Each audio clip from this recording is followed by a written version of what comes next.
When this man experienced a break-in, he killed the intruder and then lived with his mummified corpse. Bruce Roberts lived in Sydney and he was known for being a hoarder. However, no one could have guessed one incredibly disturbing possession he was keeping at his home. Neighbours described Bruce as reclusive. His home was so full of junk that you could not see through the windows. When locals in 2017 hadn't heard from Bruce for a while, they called police to do a welfare check. When police managed to enter the house, they found Bruce deceased inside. However, it would be another year before they realised there was actually another body in the property.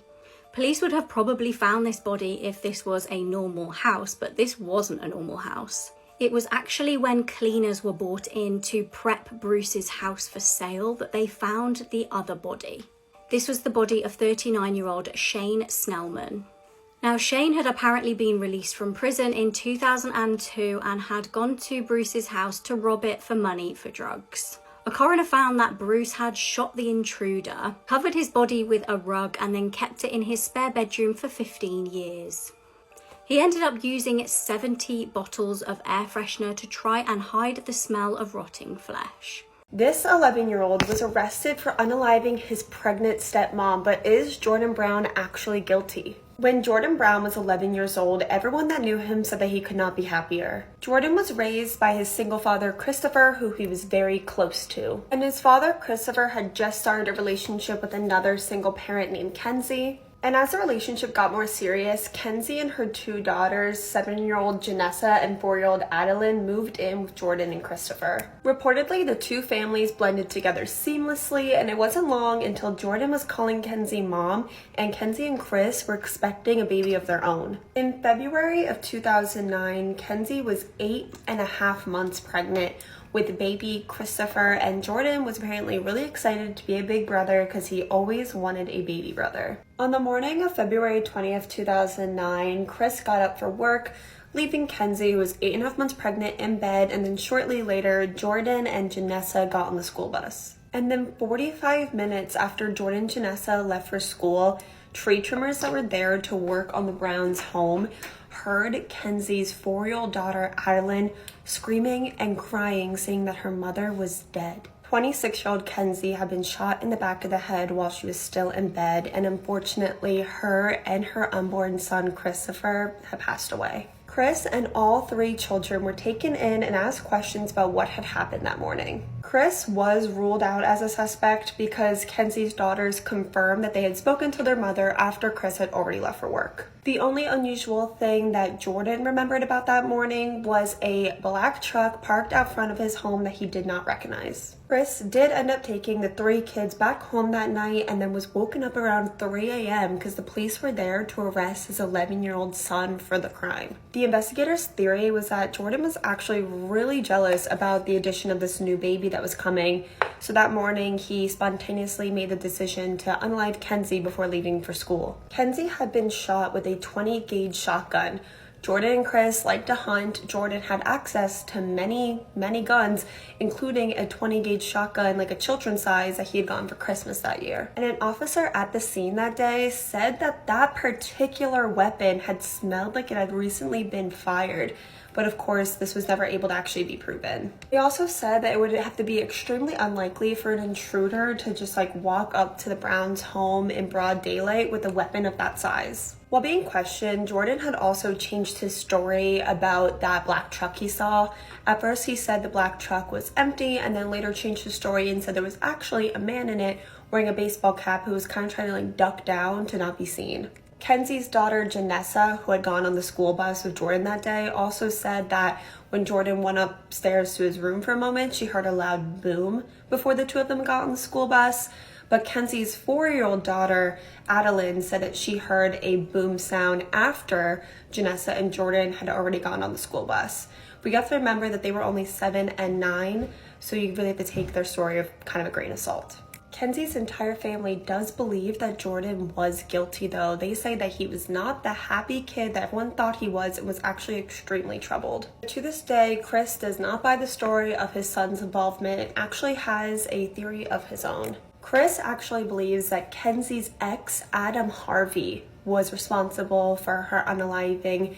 Chris says that Kenzie was terrified of her ex, that he had actually threatened to unalive her in the weeks before her death, and she had a restraining order against him, but investigators have completely ruled this theory out. Alright, and this is me from the future. I was just editing the video and I realized I forgot to mention that Kenzie's ex, Adam, drove a black truck, the same one that Jordan saw that morning at the time that Kenzie passed away, and Jordan had never met Adam, so he would not know what car Adam drove. And in 2012, at only 14 years old, Jordan was found guilty of double homicide.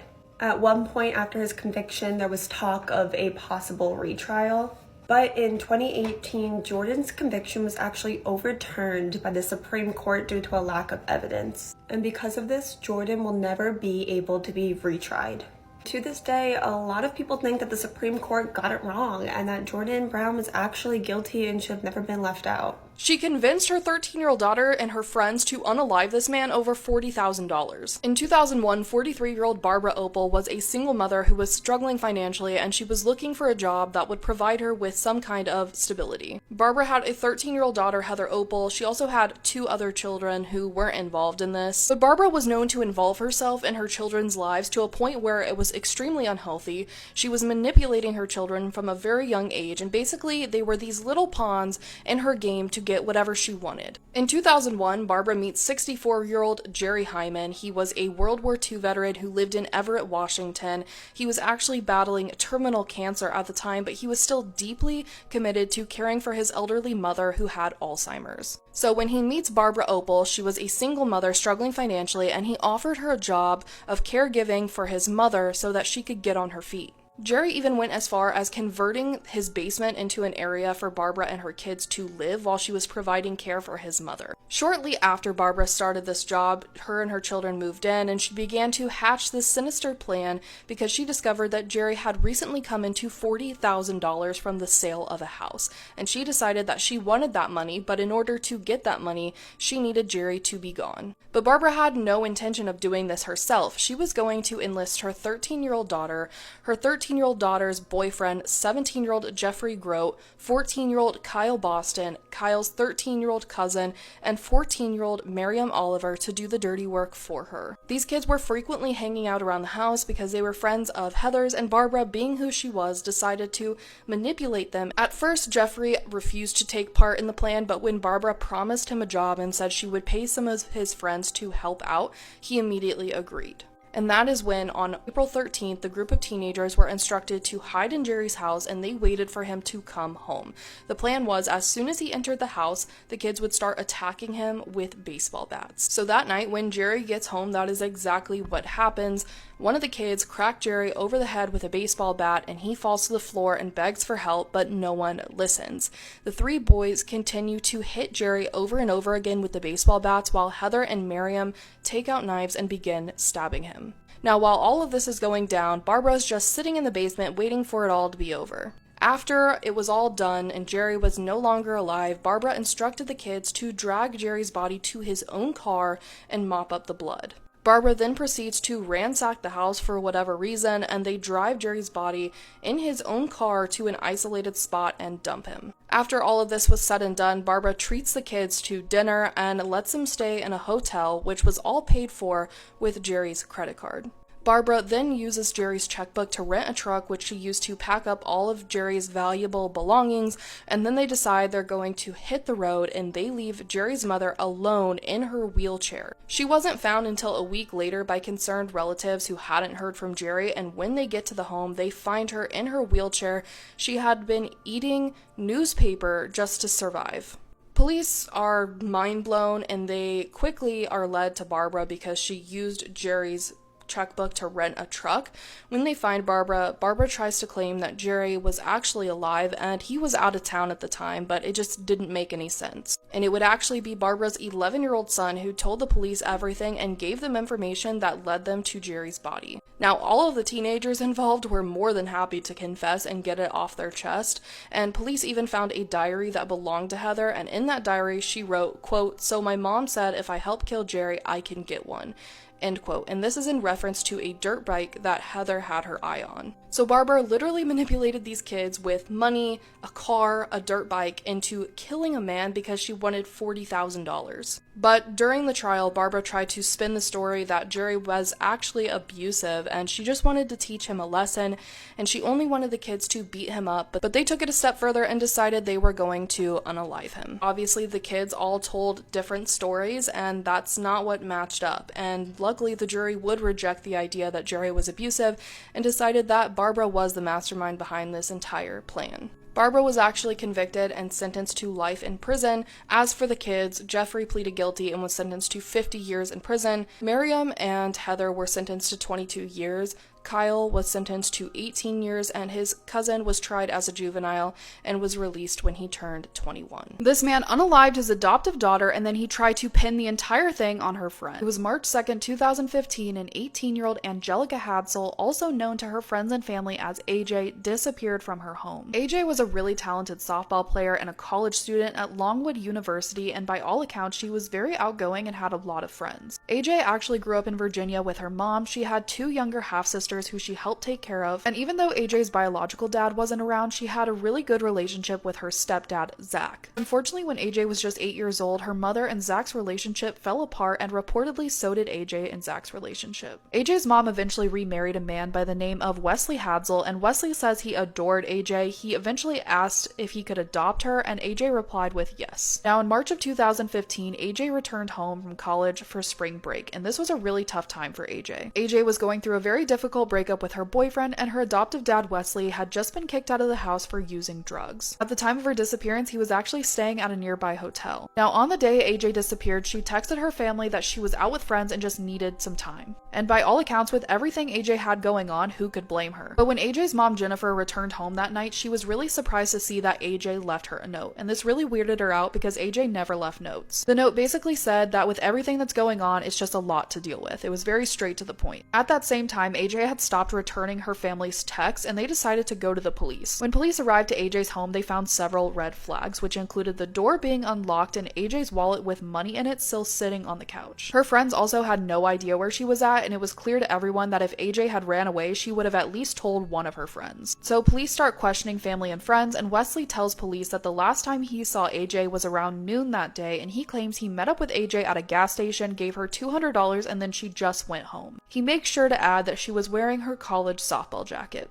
Police started to think this is looking like an abduction, and they needed to dig into AJ's life, and that's when they first start looking at AJ's recent ex-boyfriend. But AJ's ex-boyfriend had a very strong alibi, and he was immediately ruled out. Just 3 days into the investigation, a boy named Corey, who had actually dated AJ in middle school, found a part of AJ's credit card laying on the side of the road, so he called police to let them know. Police are immediately thinking that this can't be a coincidence. Someone who knew AJ just found her credit card on the side of the road. In fact, Wesley even went as far to tell investigators that Corey was obsessed with AJ and really tried to point police in his direction. When questioned further, Corey said he and AJ were close friends, but he hadn't seen her for months. Now, soon after Corey found her credit card, the police also got a call from one of AJ's friends, Andre, and Andre says that he had been to Corey's house and saw AJ's softball jacket there. Police actually go to Corey's house and found the jacket stuffed behind a couch cushion in his home, but according to Corey, he had nothing to do with her disappearance. Without more evidence to link Corey to AJ's disappearance, investigators had to let Corey go, and this enraged Wesley. He even camped outside of Corey's home with a blowhorn and had a pizza delivered to his house with the message, "I know what you did," written inside the box. This case was starting to get very confusing. It was a lot of he said, she said, and it was even more confusing when Wesley called the police to say he and AJ's friend Andre just happened upon some of AJ's clothing thrown on the side of the road after following up on a tip they got. Investigators were starting to think it was really weird that Andre was involved with the discovery of 2 major pieces of evidence, and they bring him in for questioning, and this is when Andre tells investigators everything. He says that he only found the jacket in Corey's house after Wesley told him where to look. Now, Wesley is brought in for questioning, and he claims he only broke into Corey's house to look for his daughter and found her jacket, but didn't want to call police because he was afraid he would get arrested for breaking and entering. Wesley already had a pretty lengthy criminal record for breaking and entering, robbing a bank, and burglarizing several businesses. But because he confessed to this, they did arrest Wesley for breaking and entering and search his hotel room, and they even started to search his van. Investigators start to realize that they were never really able to verify Wesley's account of the last day AJ was seen seen alive. In fact, the CCTV footage of the gas station claimed he and AJ met up at didn't even show him or AJ there that day. And inside of his work van, they discover a GPS device that had tracked his activity around the time of AJ's disappearance. Most of the destinations on the GPS could be explained, except for one unusual trip to an abandoned house about an hour away. Investigators immediately make their way out to this property, and while searching the backyard, one of the investigators notices a piece of plywood lying over a small drainage ditch, and when he pulled the piece of wood up,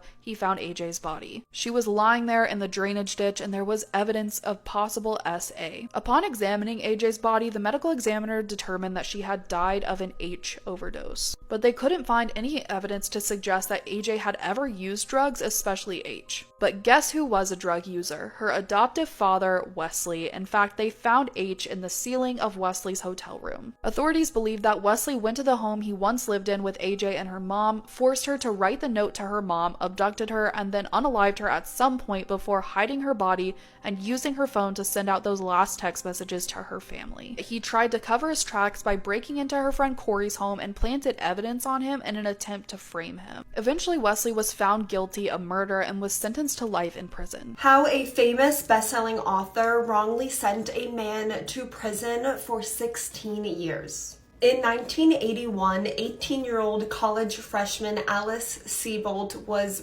brutally attacked and essayed on her walk home by a stranger. Alice's injuries were extensive, and even when her physical injuries began to heal, she was definitely struggling to cope with the mental and the emotional wounds. Like, it's something you can't even begin to imagine if it's not something you've been through personally. 5 months after Alice was attacked, she said she came face to face with the man that essayed her once again when they walked past each other on the street. There was actually a police officer nearby that had spoken to the man that Alice identified just like moments before they walked past each other, and that police officer identified him as 20-year-old Marine Anthony Broadwater. Anthony was only home because his father was extremely sick, so Anthony left, his Marine duties to come and be with his father for his final days. But after being identified as Alice's attacker, Anthony was arrested and sentenced to 16 years in prison. Anthony spent those 16 years in prison maintaining his innocence over and over again. He was actually offered early release multiple times if he would just admit to what he did, but he never would. Even after he was released, after serving those 16 years, he wanted to prove his innocence so bad that he actually paid for multiple polygraph tests, and he passed every single one, but no one really listened, and it didn't really matter. Anthony was forced to go on the registered essay offender list. He lost friends, he had trouble finding work. Luckily, he did meet and marry a really nice lady who believed in his innocence. The two of them really wanted to have kids together, but Anthony was really worried about the stigma of him being a registered essay offender, following his children. So the two of them never started a family. Now that you know a little bit about Anthony, let's talk about Alice Sebold again, because her life went in a very different direction after Anthony went to prison. After she identified Anthony as her attacker, Alice wrote a memoir about her attack that she called Lucky, and it was extremely successful. Following that book's success, she wrote her debut novel, The Lovely Bones, which was extremely popular book. It sold 10 million copies. It was a #1 bestseller, and then it was adapted into a film, an Oscar-nominated film, which I'm sure a lot of you guys have seen or at least heard of. I'm sure most of you guys have seen it or even read the book. It was extremely popular. I mean, to be fair, that movie was a really good movie, and since it was such a big hit, it was announced in 2019 that Alice's memoir, Lucky, about her attack, was also going to be made into a movie. But the executive producer on that film found some really serious red flags in Alice's memoir. One of them being that the only piece of physical evidence against Anthony turned out to be junk science and was completely disregarded. Also, Alice couldn't even identify Anthony in a police lineup. She identified this man when that man was actually Anthony. She says that the two were so identical that it was an easy mistake, and she said the two were so identical that they could be twins. Let me know what you think about that. The executive producer was actually so nosy, and we love him for it, and he couldn't shake like his gut feeling that something was wrong, so he actually withdrew his involvement in the film's production and hired a private investigator to prove that Anthony was actually innocent all along. And that is how the truth finally came to light 40 years after Anthony Broadwater was convicted, that he had been innocent the entire time. Mr. Broadwater cannot get those 16 years back. But based upon my review of the motions and the representations of counsel, this court grants defendant's motion. They take his conviction, and the indictment is hereby dismissed. Thank you, Judge. That concludes the proceeding. Thank you, Your Honor. Thank you, Judge. I couldn't help but cry. The relief that a district attorney of that magnitude would side with me concerning this case is so profound. I did everything I could do to always show people that, hey, I'm never that type of guy. I never could be that type of guy. A lot of doors been slammed in my face for jobs. She wanted children. I wouldn't bring children in the world because of this. And now we're past the age we can't have children. Ruined his life. His life has been ruined over this, you know, not just incarceration, but wrongfully being labeled a sex offender. These are things that he will never get back. The Lucky movie was, of course, canceled. Her memoir, Lucky, was removed by the publisher. Alice, after like, I forget how long it was either like a couple days or like a week, released a apology on social media. But no apology can take back those 16 years that were stolen from Anthony. And you know his father that he like only came back to the area to see because he was very sick and dying. Well, his father passed away when he was behind bars. He never got a chance to say goodbye to his father. Also, that amazing wife that he had that was like the only person that really believed in his innocence never got to have children either. Anthony had so much stolen from him, but there is 2 victims in this case. Unfortunately, sometimes victims create other victims. Alice Siebel was SA'd. She did not make that up, and her real attacker, you know, was never brought to justice. But this is a case of a white woman who pointed at an innocent black guy and said, that is the man that assaulted me. You know, Anthony's reputation was ruined for 40 years, and now Alice's reputation is going to be destroyed for the rest of her life. There's some people that think that that's, you know, karma and justice enough, while there's other people that think that she deserves some kind of like jail time, perhaps. And then there's people on the complete other, you know, spectrum that say that she was a traumatized 18-year-old girl that made an honest mistake. This little girl was being stalked by her teacher, and then she went missing. In 1991, Jessica Muhlenberg was 8 years old and in the 3rd grade. Jessica's parents divorced when she was very young, but she would still go to her dad's house on the weekends. It's actually pretty similar to the setup I had of my own divorced parents when I was little. Jessica loved art and writing her own stories and playing with the other kids in the neighborhood. And at this time, a new boy had just moved in right next door to Jessica's mom's house. The boy had just moved in with his single father, a man named Stephen Oliver. And Stephen took a really odd interest in little 8-year-old Jessica. Stephen would say that he was only interested in Jessica because she was a good writer, and he wanted to mold her writing into something serious and kind of take on like a mentor role. He started working at Jessica's elementary school as a part-time teacher's aide, even started a writing club for the children that Jessica joined. But Stephen always spent extra time and attention on Jessica. He would try to separate her from the rest of the kids in the club, and at some point he began to SA her. And that abuse would go on for years. But Jessica's mom was no dummy. She didn't 100% know what was going on, but she just had this mother's intuition that the relationship between Stephen and her young daughter was inappropriate. She did not like the amount of time that he was trying to spend around her young daughter.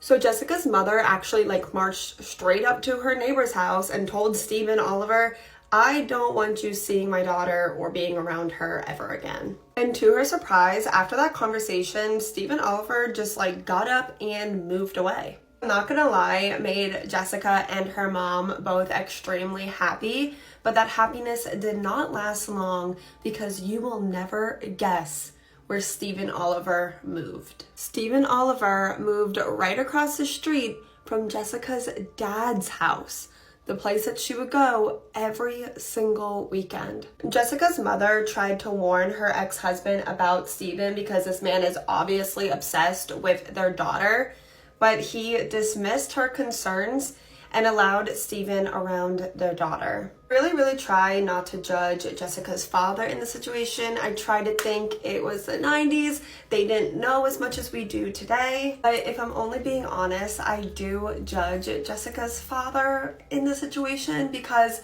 turns out Stephen Oliver was actually the third man to SA Jessica under her father's watch. Starting at the age of 5 years old, Jessica was being SA'd by her father's roommate and one of his girlfriend's fathers who he allowed to babysit Jessica. Obviously, I don't know the full story here because that information is not out there, but to me personally, if this was able to happen 3 times under his watch, I do have to think that there was some kind of neglectful parenting going on. So back to Stephen Oliver. At this point, obviously Jessica's mother has tried to warn her ex-husband, but that didn't work. So she tried to do everything she could to keep her daughter away from Stephen, even when she was over at her father's house. She went to a lawyer, she went to a police officer, but they pretty much told her, you're out of luck, there's nothing you can do. And because they had a court agreement on visitation, she couldn't keep her daughter from going over there because she could also get in trouble or arrested. So at this point, Jessica is in the 7th grade and has been abused by Stephen Oliver for over 4 years. So it's a few days after Jessica's 13th birthday. Stephen Oliver tells her father that he has connections with a publishing company and he thinks that he can get Jessica's writing published. But the two of them would need to go to a meeting together.